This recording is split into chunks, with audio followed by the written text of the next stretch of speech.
So a client had come to us and said, based on these things that I really want to do for this upcoming tour that I have, I really want to put together like this amazing package and this marketing. And, here's the thing, like, what do you guys think? And so our team got together, sort of huddled up, evaluated how many hours would that take? What are they asking for? What's the pricing on that? And got together and said, okay, we're going to give this back to the client, and here we go. And we gave it back to the client and said, what you're asking for is going to cost. At the time, we said, okay, it's going to cost $40,000. That's how much it's going to cost. And I made the point to say that because we actually know at the time, it's a little behind the scenes info, that we would likely do it for something that is lower or close to that. But a mentor always told me, listen, you always want to go in higher than you think, because most people are going to try to talk you down. And if they don't talk you down, great, you've won the lottery. They didn't try to talk you down. Awesome. But if you're not hearing no in your business, you're not pushing hard enough. And it's the same thing with contract negotiations. You should be hearing no 1 out of every 3 to 4 proposals that you send, period. End of story. You want people pushing back. You want to figure out where that line is.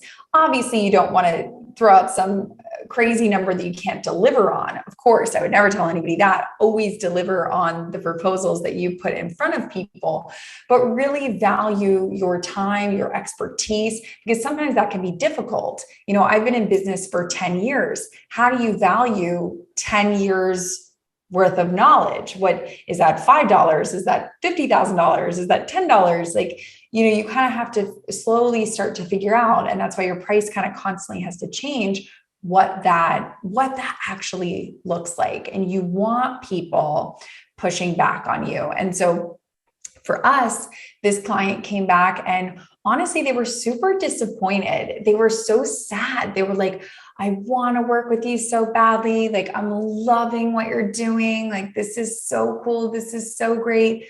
But ... like the famous but I don't have that in my budget. I'm looking at the piece of paper and that's not what I have to spend. What you're coming in at is higher than what I have. And so at that point, we really had to make 1 of 2 decisions. And I wanted to make sure we talked about this here, because I think not enough, especially new business people, talk about this, that you have to look at things and say, you have 2 options. Either somebody can't afford you and you say, thanks, let me know when you can afford me again. Or you have to look at this and say, how can I get creative? And how can I let this work for me?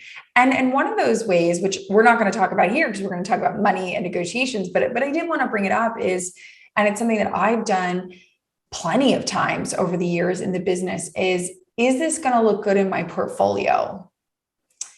Would I be willing to do this for less as a one-time only sort of price, friends and family rate, if you will, because it's going to look good in my portfolio? And I've done that countless times, by the way, with countless clients over the years.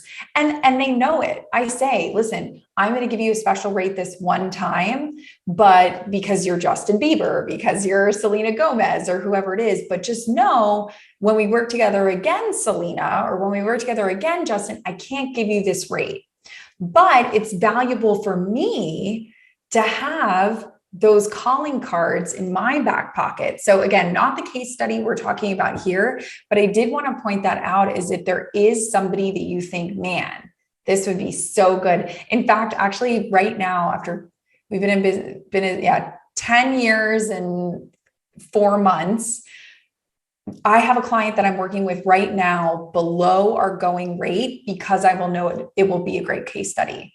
So I'm still doing it 10 years later.